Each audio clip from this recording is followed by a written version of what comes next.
Hello, everyone. I have a new pen to talk about. It just came in the mail the other day. Found it on eBay.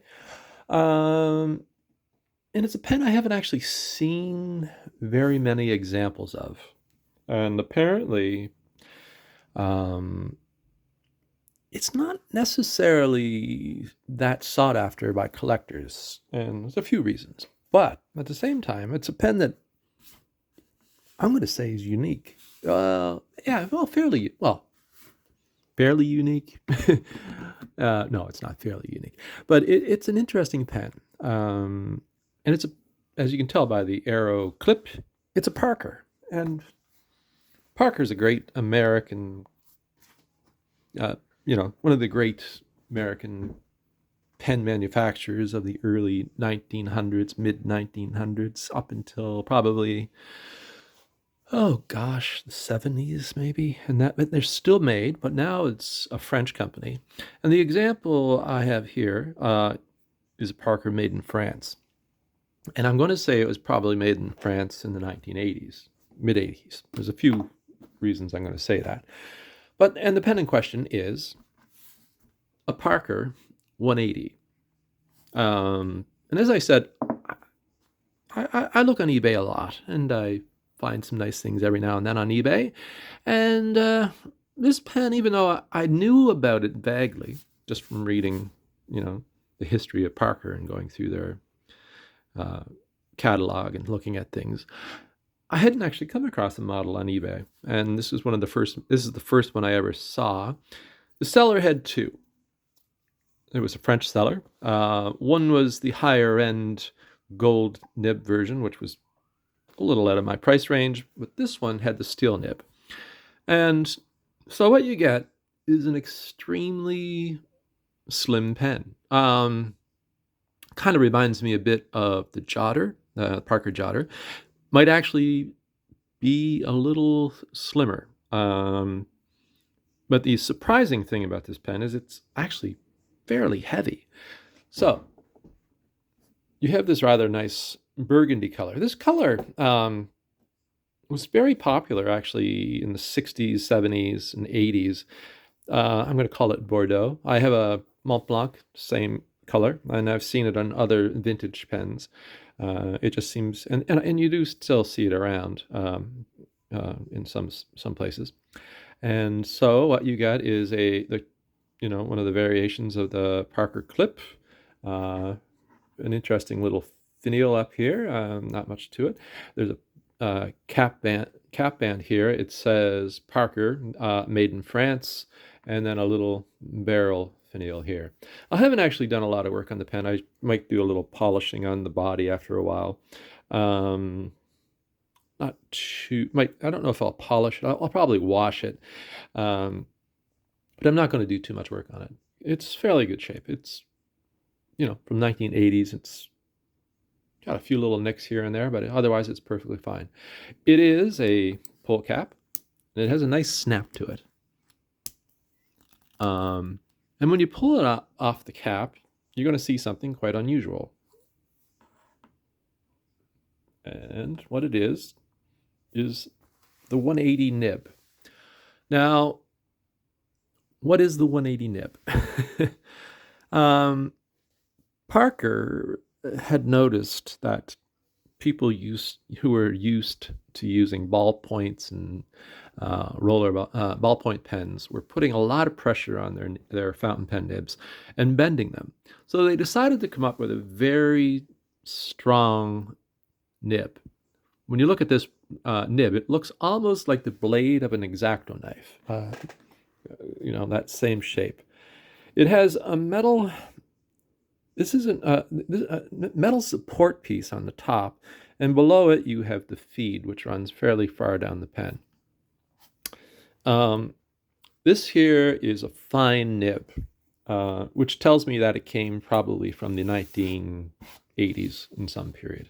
They made this pen from 1977 till the mid 80s. I don't know the exact end date. I couldn't find that precisely. And they called it the 180 because it was designed to be a very durable nib, very strong, very stiff nib. And it was also meant to be reversible. You could write on either side. And now the early ones, they had designations XM and FB. XM meaning extra fine and medium. FB was fine and broad. This is just a fine. That tells me it's a later model. But if you're lucky enough to come across the XM and the FB, and it's still in good writing form, you will have a fine and a medium, or an extra fine and a medium, or a fine and a broad when you flip the pen over. Let's do a little writing sample and take a look about it. We're going to talk a bit about the specs. When I got this pen, the first thing that caught my eye was it's a very slim pen, which would make it not to everyone's taste. Well, especially modern pens, where they tend to run a little larger. Vintage pens would be small. I'm used to seeing vintage pens that are quite small. But for an older pen, this is surprisingly thin, very thin. The diameter of the grip, for instance, is 8 millimeters, and the diameter of the body is 9 millimeters. I can use it actually quite comfortably. It's almost a bit small for my hands, and I don't have huge hands. It posts very nicely. As a matter of fact, when you post it, you get that nice snap, and then it does not fall off. It's designed to be posted. And then you get a fairly good size length pen. It's just very thin. So the Parker 180. Now, it's a very stiff nib. Very stiff nib. It was meant to be stiff nib. It was meant to prevent people from bending the nibs. People using roller balls and disposable pens would put so much pressure on a fountain pen, the nibs would bend. And this was their solution. Was it a successful solution? Well, I don't think they make them anymore. They made them for 10 years. I don't know how many they sold. But I quite like the pen. It's a very, it's a hard nib. This is a steel nib, fine. And it writes quite nicely. It's very smooth. And this is there's no line variation to begin with. But it has a nice smooth writing flow to it. It has a decent flow. I have Pilot Rashizuku, what is it, Tusky or Tushy?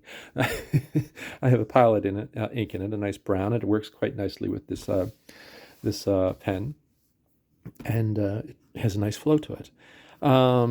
As I had mentioned, it was meant to be reversible. You could write on either side. This way is very, very smooth. This way it still writes, and it's a little finer actually, but it isn't as good. It isn't as nice, and I don't know if that's probably age, or maybe the fine nib wasn't as good as a dual-sided nib as the earlier ones. They seem to have given up on that idea of one side being each side being a different width. So maybe they didn't intend for it to be written on both sides. So reverse writing on this example is very dry. You can get it going. I did have it going yesterday. It's a little scratchy. I might see if I can floss the nib out. I did clean the pen before using it, but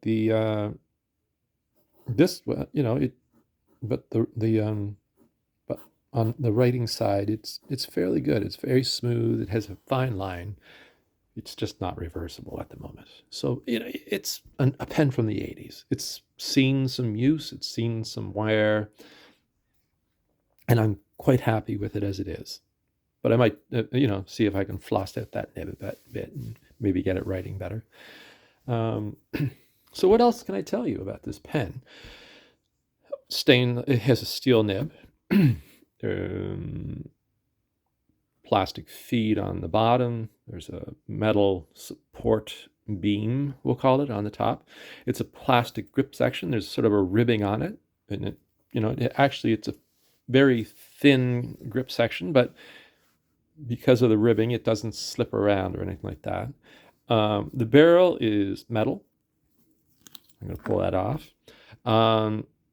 The original versions were sold with an aerometric or converter, and it was also meant to use cartridges. Aerometric being you squeeze a little metal bar, and there was a rubber or a plastic latex sack that would fill that would allow ink to be stored in the pen. But what I have in it right now is a modern Parker converter. So they still take they still take modern cartridges and modern converters from Parker. You don't come across the aerometric converters that much anymore. What can I say? Well, even though this is a plastic section here, the grip, it has a metal barrel, but as you can see, the on the grip section here, there is a metal part with metal threads, so metal on metal, which is quite a nice little feature in my opinion. I like that.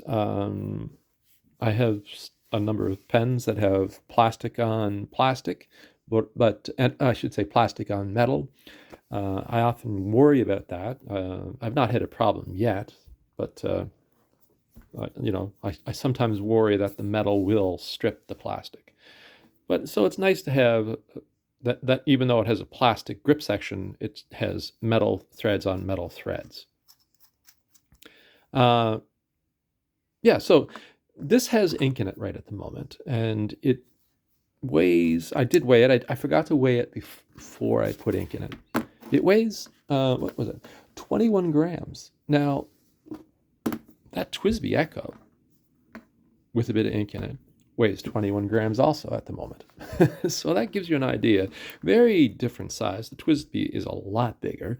The diameter on the TWSBI is a lot, thicker.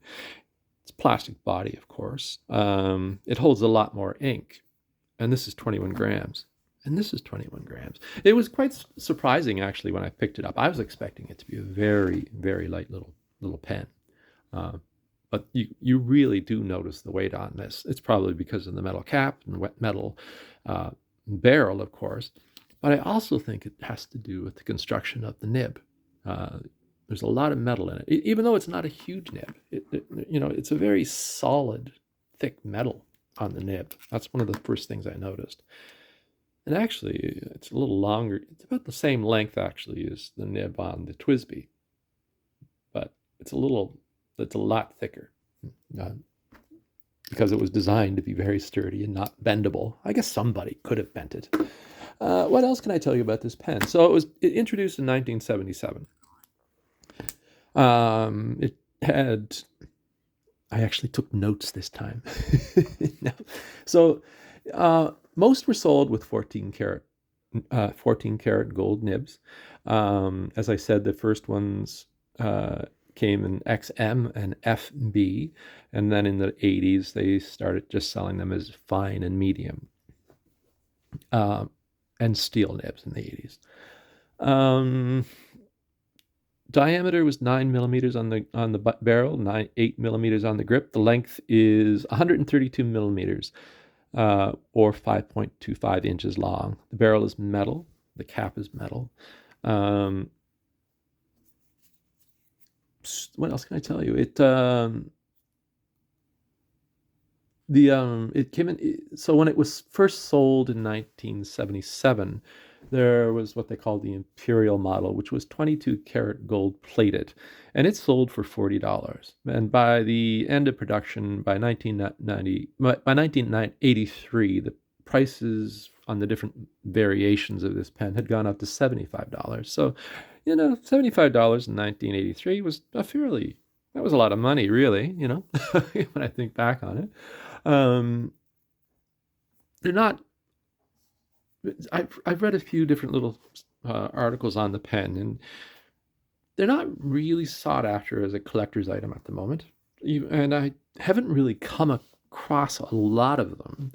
Uh, I've only actually seen two on eBay, this being one of them. But then again, I haven't really looked for one. And you know, modern pens tend to be a lot thicker and a lot bigger. Uh, Vintage pens tend to be smaller, but this is particularly thin. It's a very thin pen. So somebody with large hands would not find this a very pleasant pen to write with. But as a person who's interested in vintage pens and the history of fountain pens, I find this pen really interesting. And it's actually a very attractive looking pen. It has a very nice line to it. It has a very nice clip. I really like that thin, narrow arrow clip that we had at that period.